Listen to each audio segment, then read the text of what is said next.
এই মানটা বসাই দিব। তাহলে 1/2g আর ইউ এর বর্গ হইল g square t plus t1 whole square by 4। হ্যাঁ, তাহলে g by 8 t plus t1 whole square. এই হলো অঙ্কটা। তুমি খালি অঙ্কটা তুলে দিয়েই বলবা সুতরাং বিচরণ কাল সমান এটা। সুতরাং বিচরণ কাল সমান t প্লাস t1। নিক্ষেপ বলো স্যার 5-এর 2 নম্বর প্রশ্ন বুঝি নাই।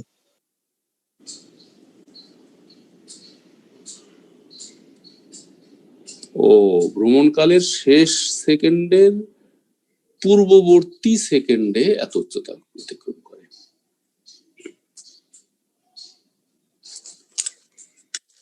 তো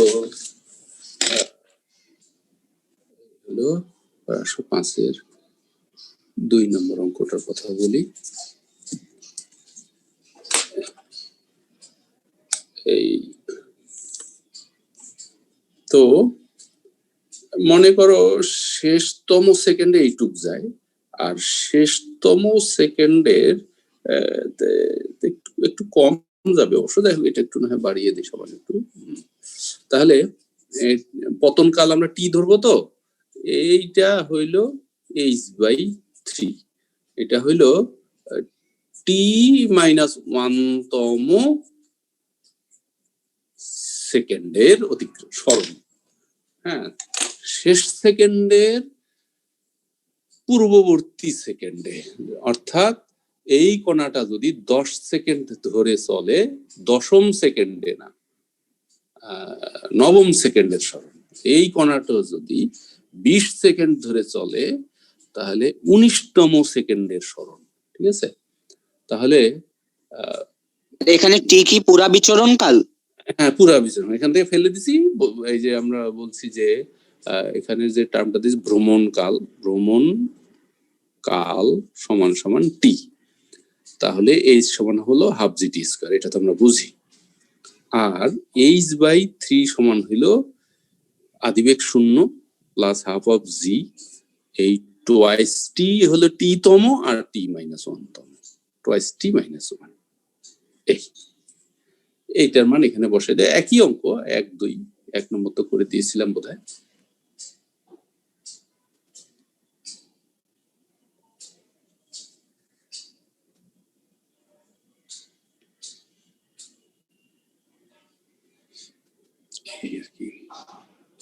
তা আমরা এমনি কতদূর পর্যন্ত গেছিলাম? 8।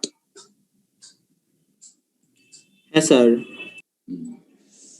তাহলে ওই 9 নম্বর অঙ্কটায় ওই যে আগের পেজটা একটু দেওয়া যাবে স্যার? 8-এর পেজটা। স্যার আগের পেজটা স্যার 4-এর যে একটা করলেন স্যার। ওহো, এই যে এটা? জি স্যার। মানে অঙ্কটা তুলে দিয়ে বলবা সুতরাং বিচরণ কালে তো ইউ বেগে নিক্ষিপ্ত হলে t প্লাস t1 সমান এইটা, ইউ বের করে সর্বোচ্চ উচ্চতা লিখে দিবে। জি স্যার, থ্যাংক ইউ স্যার। প্রশ্নটা পড়ে বুঝতে হবে যে একটা কণা পিতে উঠলো টি সময়, আরো t1 সময় ভূমিতে পড়লো, তাহলে মোট বিচরণ করলো কতক্ষণ? উঠতে টি, আর এখান থেকে আবার এখানে আসতে t1। এই ব্যাখ্যাটা। আচ্ছা, তো এই কূপের কিছু অঙ্ক আছে। হ্যাঁ, 9 নম্বরে 10 নম্বরে। আমরা আসো 9-এর অঙ্কগুলো করি।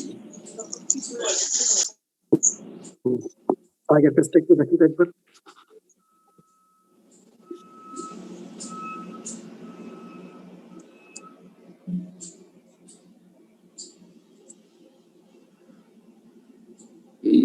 কেউ কিছু বলতে চাও?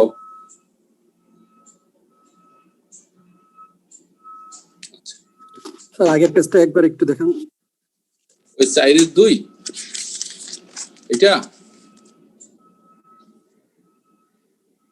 এটা না পরেরটা?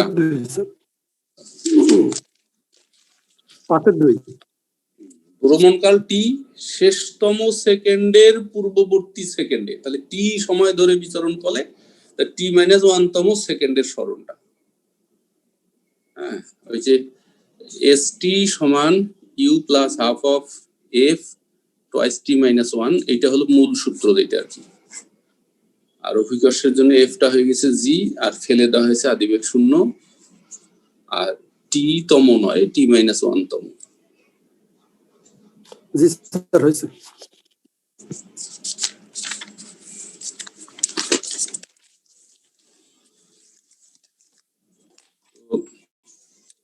নয় নম্বর অঙ্কের চিত্র দরকার নাই, তারপরেও তোমরা করবা কি, এই যে যেভাবে চিত্রটা আঁকতেছি, একটা দাগ টানবা, ঠিক মাঝখানে একটা ডট ডট ডট ডট একই দাগ, আবার তার একই দূরত্বে আরেকটা দাগ দিয়া এইটাকে কূপ বলবা।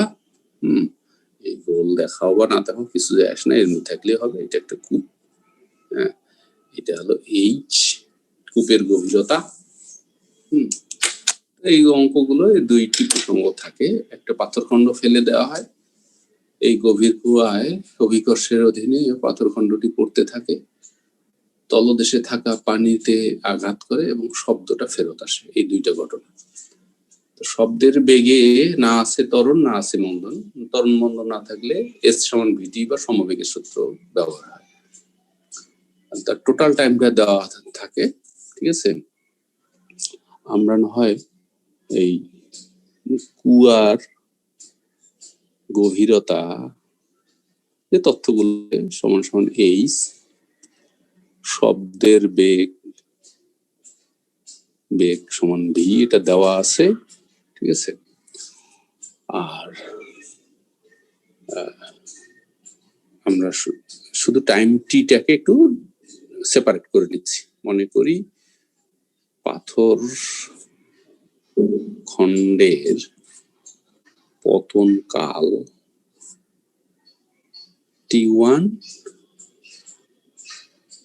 এককের কথা তো বলা হয়নি না, এবং পতনের শব্দ কুয়ার মুখে পৌঁছানোর সময় T2।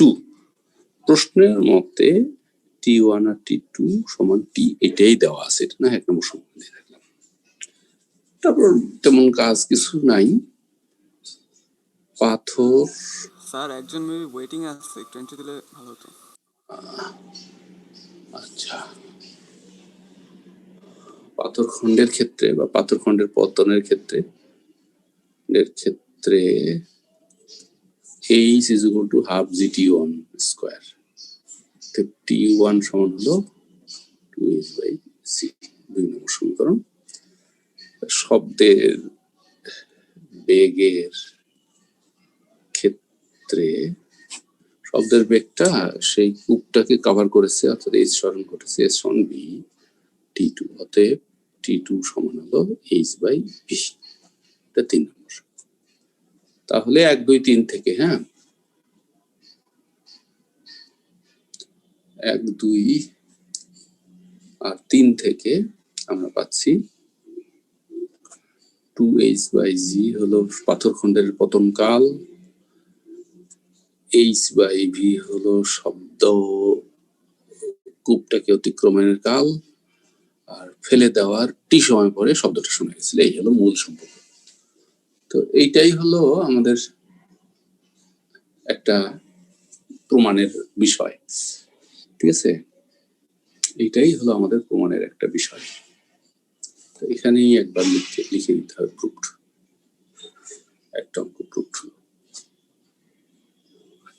স্যার হ্যাঁ স্যার আমার নেটটা অনেক প্রবলেম করতেছে স্যার, যে কোনো সময় কাইটে যেতে পারে। কত রোল? 19। আচ্ছা, তো ঠিক আছে, অসুবিধা নেই।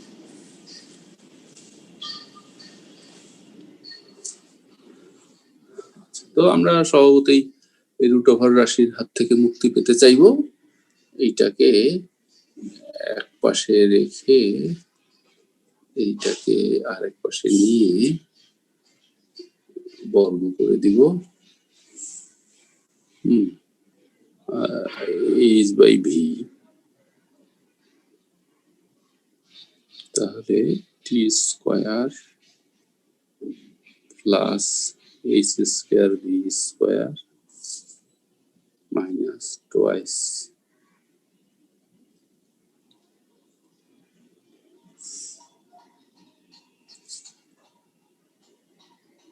H T. তো এটাকে সরল করে 3 নম্বরটা প্রমাণ করতে হবে। জি ভি স্কোয়ার দিয়ে গুণ করে দিয়ে, জি ভি স্কোয়ার দিয়ে গুণ করো।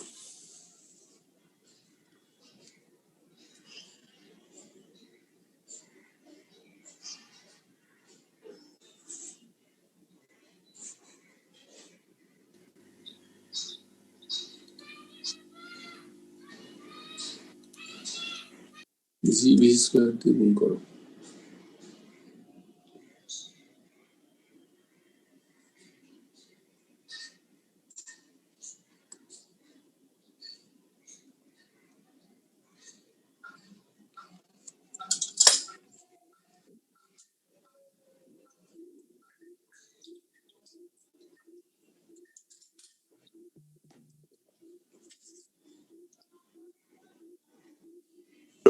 এরপর সেটা কি করবো বললেন? উভয় পক্ষকে জি ভি স্কোয়ার দিয়ে গুণ করো।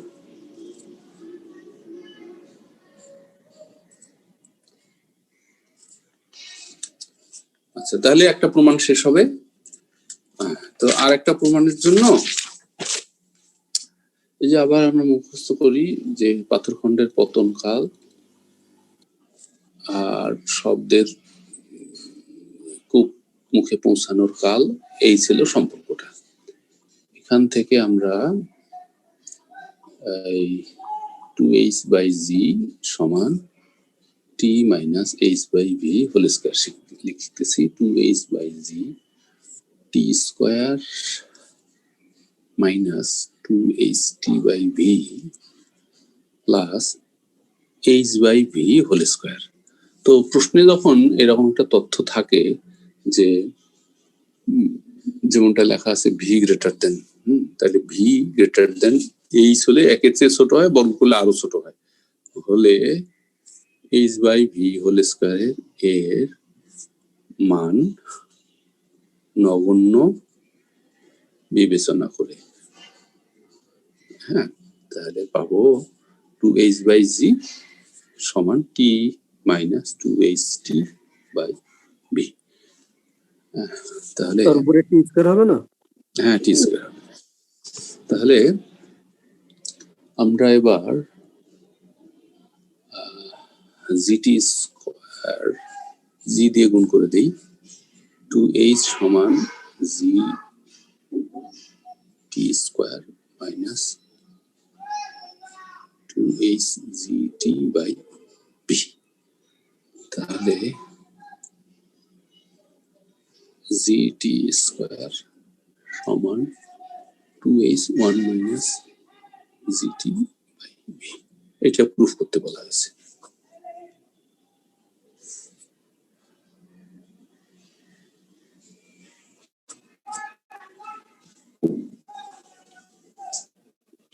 স্যার এটা প্লাস হবে না?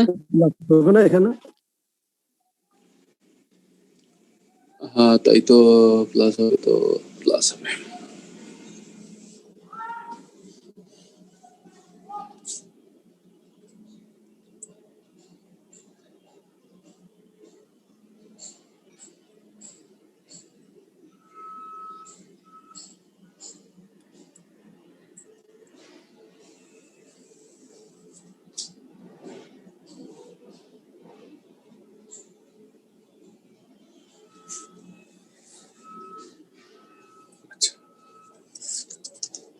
এটা শেষ হয়েছে। তাহলে এরকমের আরো একটা অঙ্ক করি। 10-এর 2 নম্বর অঙ্কটা করি। ফিগার দিলেও হয়, না দিলেও হয়। দিলে ওই একই চিত্র আঁকবা, একটা রেখা টেনে মাঝখানে dot dot dot dot dot dot টেনে সমান ধরে আরেকটা রেখা টানবো, এই এখানে এইচ লিখে রাখবো, আর কিছু না করলেও চলবে, এখানে এরকম দেখাইলেও চলবে, নাও দেখালেও চলবে।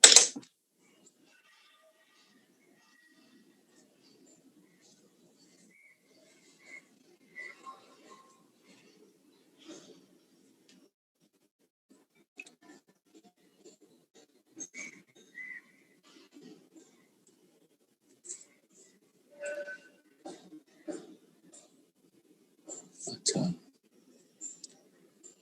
একটি শূন্য কূপের মধ্যে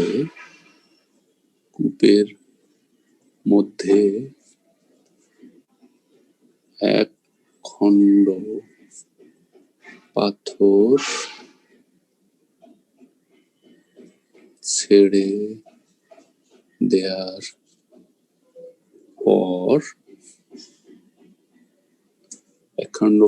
ছেড়ে দেওয়ার পর তা 19.6 মিটার পার সেকেন্ড বেগে কূপের তলদেশে আঘাত করে। বই দেখে দেখে লিখে দেবে আর কি, কূপের তলদেশে আঘাত করে, ঠিক আছে? তো ধরি পাথর খণ্ডের পতন কাল t1 সেকেন্ড এবং পতনের শব্দ কূপ মুখে পৌঁছানোর সময় t2 সেকেন্ড এবং শব্দের বেগ v মিটার পার সেকেন্ড। শর্ত মতে t1 প্লাস t2 সমান, এটা দেওয়া আছে, এই টাইমটা প্রশ্নে দেওয়া আছে। টুকরাটি ছেড়ে দেওয়ার এত সেকেন্ড পরে পাথরটির পতনের শব্দ শোনা গেল, ঠিক আছে? শব্দের বেগ ভি নির্ণয় করতে হবে, ঠিক আছে? তাহলে ওই পাথর খণ্ডের শেষ বেগ দেওয়া আছে, পাথর খণ্ডের ক্ষেত্রে বা কিছু না লিখলেও লেখা যেত ভি সমান ইউ প্লাস জিটি। হ্যাঁ, উপর থেকে যেহেতু আদিবেগ শূন্য ফেলে দেওয়া হয়েছে, ভি 19.6, 9.8, হ্যাঁ, এবং টিটা হলো আমাদের এক্ষেত্রে t1, t1 সমান 2 সেকেন্ড। তাহলে t2 সমান 2/35 সেকেন্ড, ঠিক আছে? তাহলে এইচ বা কূপের গভীরতা, হ্যাঁ, কূপের গভীরতা সমান হাফ জি t1 স্কোয়ার। তাহলে হাফ ইন্টু 9.8 ইন্টু 4, তাহলে 19.6 মিটার। এখন 19.6 সমান ভি t2, এই এস সমান ভিটি শব্দের বেগের জন্য।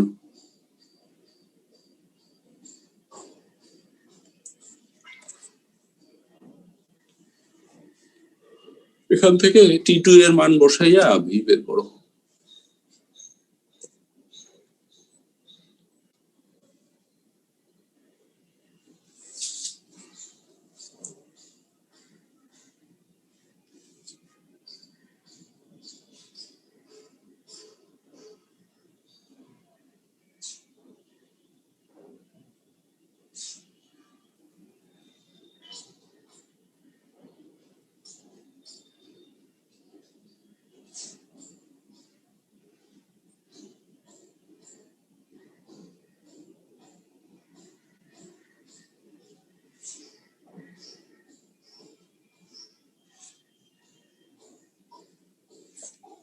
ভি এর মানটা বের করলেই অঙ্কটা শেষ হবে।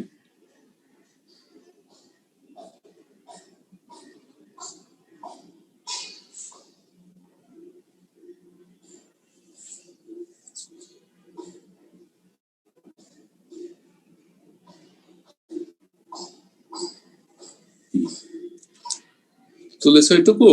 T2 এর মান আছে, এটা তো বুঝছো।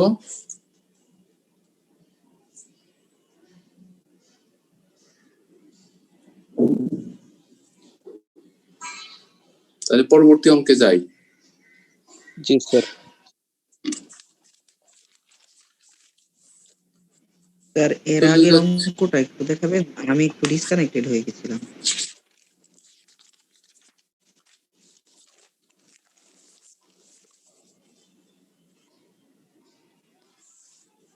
লাস্টের পেজটা স্যার, এটার পরেরটা।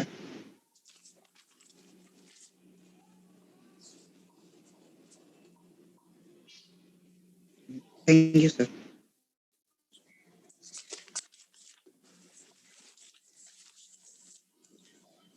তো 12 নম্বর অঙ্কটা করি। একটা রকেট নিক্ষিপ্ত হচ্ছে, বেগ দেওয়া আছে, ঠিক আছে। চিত্র অঙ্কন না করলে অঙ্কটা বুঝতে পারা যায় না। সেটা হলো সেই রকেটটা আবার তার সর্বোচ্চ উচ্চতায় গিয়ে বিস্ফোরিত হয়। তাহলে আমরা বলবো যে ও থেকে নিক্ষেপ করা হয়েছিল, এইখানে ইনিশিয়াল ভেলোসিটিটা ইন্ডিকেট করলাম, সেটি হলো √2g(y) মিটার/সেকেন্ড বেগে, বুঝছো। তাহলে ঠিক এ তে গিয়ে সেটা বিস্ফোরিত হয়। তাহলে এটা u²/2g, u²/2g করলে এটা y মিটার হবে। তো বিস্ফোরিত হলো। এখন এই বিস্ফোরণের শব্দটা নিক্ষেপণ বিন্দু হতে শোনা হয়, আর শোনা হয় নিক্ষেপণ বিন্দু হতে x অনুভূমিক দূরত্বে, এত মিটার দূরত্বে শোনা হয়। তাহলে শব্দ তো সরল পথে যায়, তাহলে এইখান থেকে এইখানে ট্রাভেলিংটা করে, সাউন্ডটা দুটো পথ ট্রাভেল করে, একটা এ থেকে সরাসরি নিক্ষেপণ বিন্দুতে পৌঁছায়, আর সাউন্ডটা এ থেকে বি তে পৌঁছায়, যেখানে বি বিন্দুটি নিক্ষেপণ বিন্দু হতে এক্স মিটার দূরত্বে অবস্থিত। তো পিথাগোরাসের নিয়ম অনুসারে এটা হবে x² + y²। তো খুব সহজ কথাবার্তা, সর্বোচ্চ উচ্চতা দিয়েই তুমি এটা পাচ্ছ, যেহেতু এই বেগে নিক্ষিপ্ত কণাটি, বোমাটি সর্বোচ্চ উচ্চতা u²/2g মানে y আসে, এত উচ্চতায় গিয়ে বিস্ফোরিত হবে।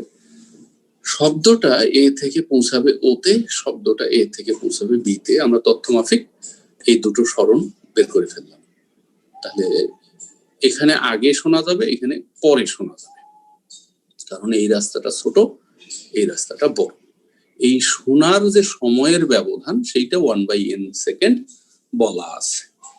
শব্দের বেগটা বের করতে হবে। তাহলে আমি প্রশ্নটা পড়ে শোনাই। √2gy মিটার/সেকেন্ড বেগে খাড়া উপরের দিকে উঠন্ত একটি রকেট এর বৃহত্তম উচ্চতায় ফেটে গেল। এর শব্দ 1/n সেকেন্ডের ব্যবধানে রকেটের যাত্রাস্থান এবং এ থেকে এক্স মিটার অনুভূমিক দূরত্বের দুটি স্থানে শোনা গেল। প্রমাণ করতে হবে যে শব্দের বেগ এটা। খুব সহজ অঙ্ক। তো মনে করি রকেটটি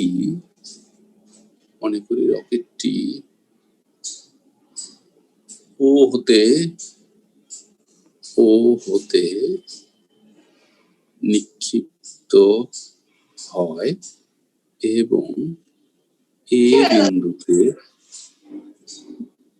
ফেটে যায় বা বিস্ফোরিত হয়, ফেটে যায়। তাহলে ও এ সর্বোচ্চ উচ্চতা, ঠিক আছে। এই হলো আদিবেগ 2gy u²/2g সমান 2gy/g y মিটার, ঠিক আছে। এটা বোঝা গেল। নিক্ষেপণ বিন্দু হতে এক্স মিটার দূরবর্তী অনুভূমিক, যা যেভাবে দিয়েছে প্রশ্ন, আনুভূমিক এখানে বিন্দু বি, অতএব ও বি সমান এক্স, অতএব এ বি সমান root over O A square plus O B square সমান root over X square plus Y square metre. ঠিক আছে, আচ্ছা তাহলে শব্দের বেগ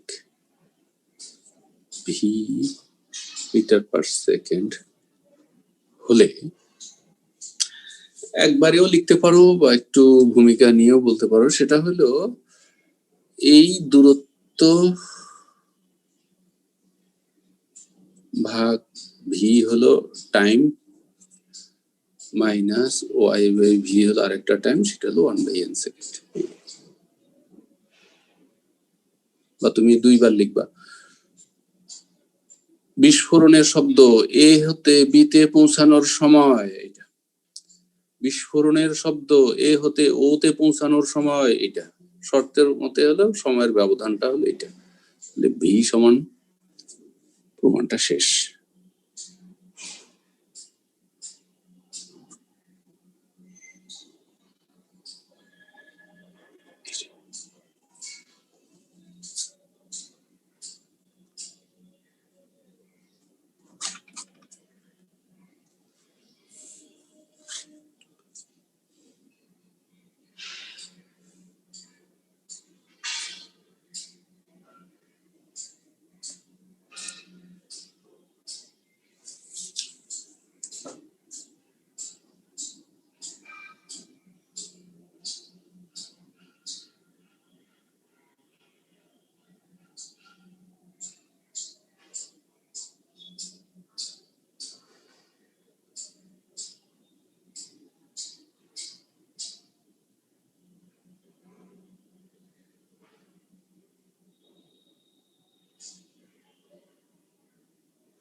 বুঝছো নাকি সবাই?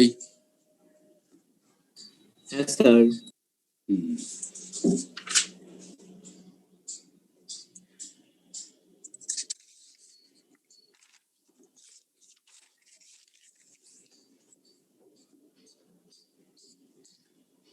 তেরো নম্বর অঙ্কটা দেখো। স্যার 1/n কি ছিল স্যার, একটু আরেকবার বলবেন? ওই প্রশ্নে বলা হয়েছে যে বিস্ফোরণের শব্দটা 1/n সেকেন্ডের ব্যবধানে ওই রকেটের নিক্ষেপণ বিন্দুতে আর ওই যে বি বিন্দুতে মানে এক্স মিটার দূরবর্তী বিন্দুতে ব্যবধানে শোনা যায়। অর্থাৎ বিস্ফোরণের শব্দটা এখান থেকে এখানে পৌঁছার সময় আর এখান থেকে এখানে পৌঁছার সময়ের ব্যবধানটা 1/n সেকেন্ড দেওয়া আছে।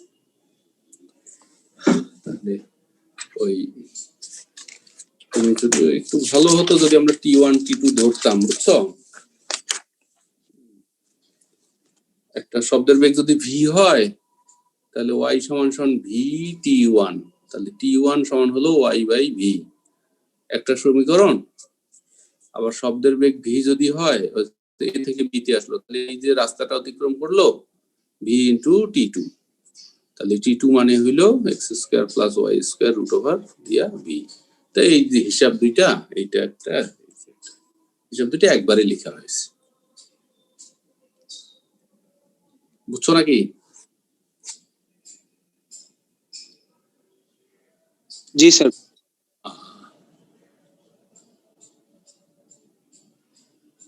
আচ্ছা, তো আসো 13 নম্বর অঙ্কটা একটু অন্য রকমের, না বুঝলে মুখস্থ রেখে দিয়ে করতে হয়।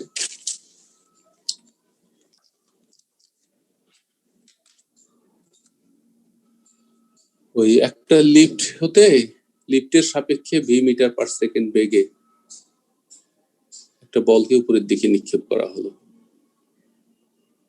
টি সময় পরে বলটি পুনরায় লিফটে ফিরে আসে। প্রমাণ করতে হবে যে এফ প্লাস জি সমান টয়েস ভি বাই টি। আমরা অঙ্কের কথাটাই লিখে লিখে এসে এগিয়ে যাব। F metre per second square ত্বরণে একটি লিফট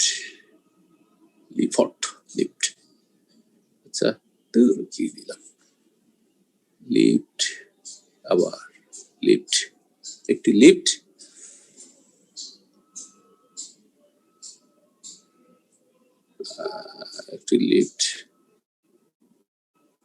খাড়া উপরে চলমান লিফটের সাপেক্ষে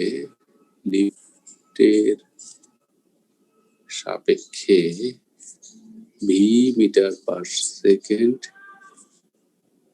বেগে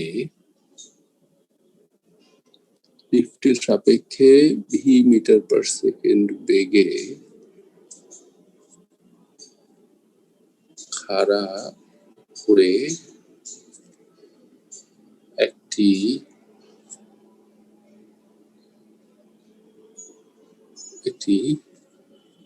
বল নিক্ষেপ করা হয়। টি সেকেন্ড পর বলটি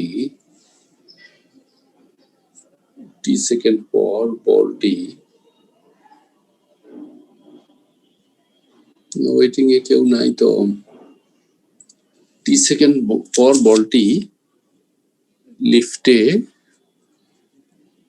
ফিরে আসে টি সেকেন্ড পরে।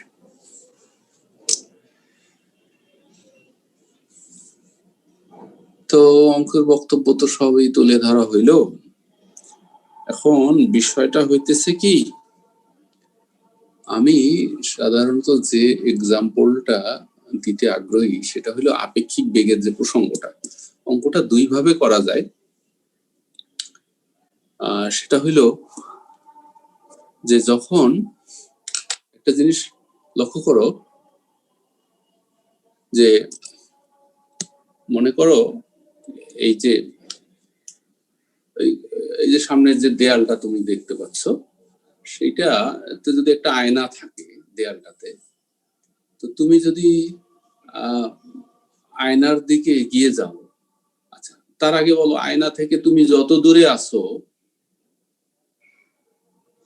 তোমার প্রতিবিম্ব আয়নার পিছনে তত দূরে অবস্থান করবে। এখন তুমি যদি আয়নাটার দিকে দৌড়াতে শুরু করো, আয়নাটা তো স্থির, তা আয়নার সাপেক্ষে তুমি যে বেগে দৌড়াচ্ছ প্রতিবিম্বের সাপেক্ষে কিন্তু তার চেয়ে দ্বিগুণ বেগে দৌড়াচ্ছ। অর্থাৎ তুমি আয়নাতে পৌঁছাইলা, প্রতিবিম্ব আয়নার কাছেও যেমন গেলা, প্রতিবিম্বের কাছেও সেরকম গেলা, কিন্তু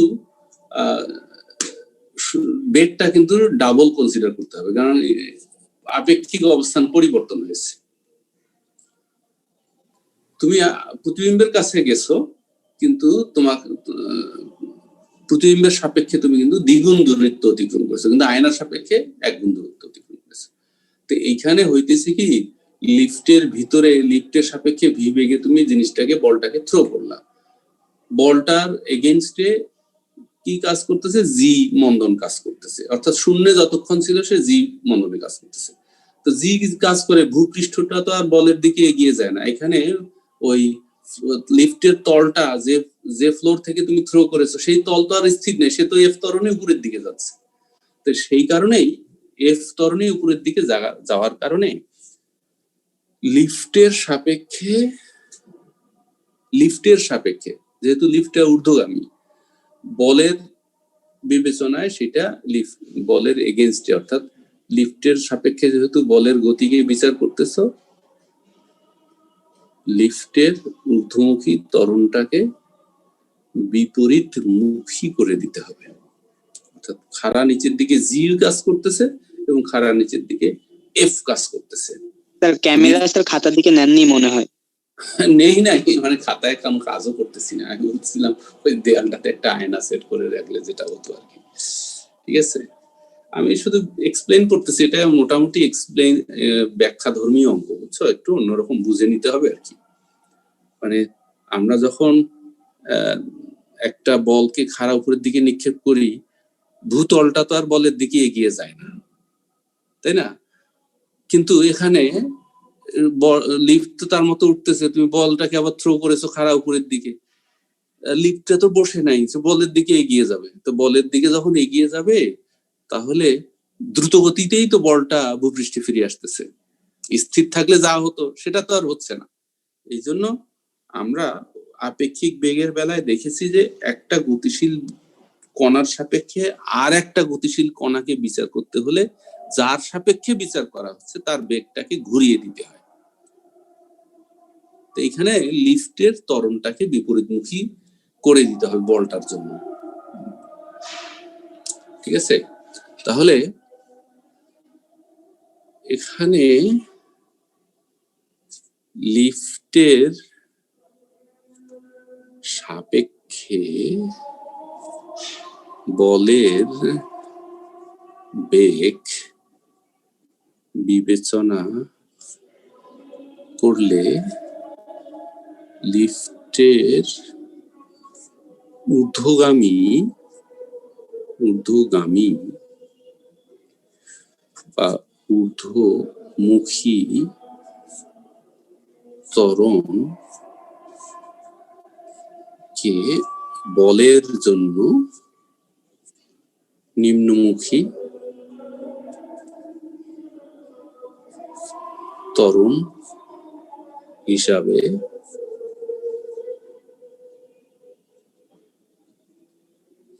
ধরতে হবে। নিম্নমুখী ত্বরণ অর্থাৎ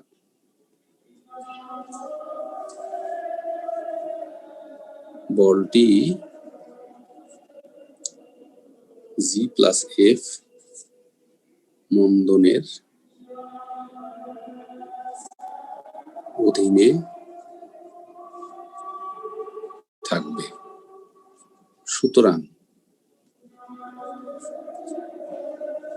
H সমান 0, লিফটে ফিরে এসেছে, সরণ শূন্য হয়েছে। সুতরাং H সমান ut minus half of GT square সূত্রের সাহায্যে লিফটে ফিরে এসেছে, ভি বেগে নিক্ষেপ করা হয়েছে, মাইনাস হাফ অফ জি এর জায়গায় G+F খাতা নিচে দিলে তো V minus half G+F into T সমান 0। খাতাটা আরেকটু উপরের দিকে নেন। টি সমান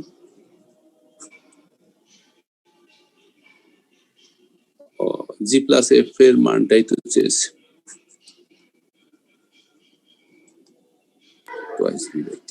এটাই প্রমাণিত হলো।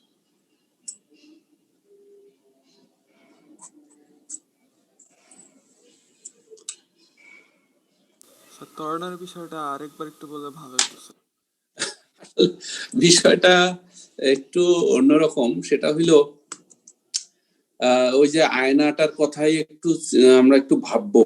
সেটা হইলো আমি যখন আয়নার দিকে এগিয়ে যাচ্ছি, আমি যে বেগে যাচ্ছি সেই বেগে যাচ্ছি, কিন্তু যখনই আমি আয়নাতে পৌঁছলাম আমি কিন্তু আমার প্রতিবিম্বের কাছেও পৌঁছলাম। তাহলে যে প্রতিবিম্ব আমার কাছে 20 মিটার দূরে ছিল আর আয়না ছিল 10 মিটার দূরে, ঠিক আছে? তা আমি আমার প্রতিবিম্বের কাছে পৌঁছাইলাম, মানে আমি আসলে আপেক্ষিকতার কারণে 20 মিটার দূরত্ব অতিক্রম করলাম, ঠিক আছে? যে আমি 10 মিটার দূরত্ব হাঁটলাম সেই আমি কিন্তু প্রতিবিম্বের সাপেক্ষে 20 মিটার হাঁটলাম, কিন্তু আয়নার সাপেক্ষে সেই 10 মিটারেই হাঁটলাম। তো এইখানে লিফটের সাপেক্ষে, চলমান ওই লিফটের সাপেক্ষে ভি বেগে বলটাকে থ্রো করা হয়েছিল। এখন ভূপৃষ্ঠ থেকে একটা বলকে যখন নিক্ষেপ করা হয় সেটা এই উচ্চতায় উঠলে আমরা কিন্তু এই সমীকরণটাকে বিবেচনা করি, কিন্তু এইবার এমন একটা ব্যাপার, ভূপৃষ্ঠটাই অর্থাৎ লিফটের ফ্লোরটাই এফ ত্বরণে উপরের দিকে যাচ্ছে। তাহলে তুমি চিন্তা করো যে নিম্নমুখী গতিটা ছিল জি বলের, সেটা কিন্তু ত্বরান্বিত হবে। লিফটে ফিরে আসা মানে ব্যাপারটা ত্বরান্বিত হবে, কারণ ফ্লোরটাই তো তার দিকে এগিয়ে যাচ্ছে, ভূমিটাই তার দিকে এফ ত্বরণে এগিয়ে যাচ্ছে। যেমনটা প্রতিবিম্ব তোমার দিকে এগিয়ে এসেছে, তুমি প্রতিবিম্বের কাছে গেছো ঠিক আছে, কিন্তু প্রতিবিম্বটা তুমি যত দূরত্ব অতিক্রম করেছো ততটুকু আবার এগিয়ে এসেছে। এখানে ওই আপেক্ষিক বেগের যে বৈশিষ্ট্য, যে গতিশীল কণার সাপেক্ষে আর একটা গতিকে চিন্তা করতে হয়, সেই তার গতিটাকে ঘুরিয়ে দিতে হয়। তাহলে লিফটের ঊর্ধ্বমুখী ত্বরণটাকে বলের জন্য নিম্নমুখী ত্বরণ হিসেবে জি এর সাথে একাকার করে দিতে হবে। জি এর জায়গায় বসলো জি প্লাস এফ, ইউ এর জায়গায় বসলো ভি, আর টি। টি হলো আসলে এখানে বিচরণকাল, লিফটে ফিরে এসেছে, বেগ শূন্য হয়ে গেছে। টি সমান U by G, twice U by জি।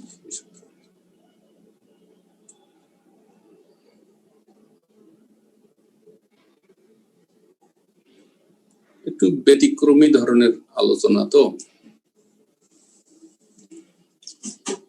গতিশীল কণার কারণে এই অবস্থাটা হয়। স্যার বলটা তো স্যার উপরে গিয়ে ফেরত আসতে আসতে লিফট তো আরো কিছু দূর উপরে উঠে যাবে না?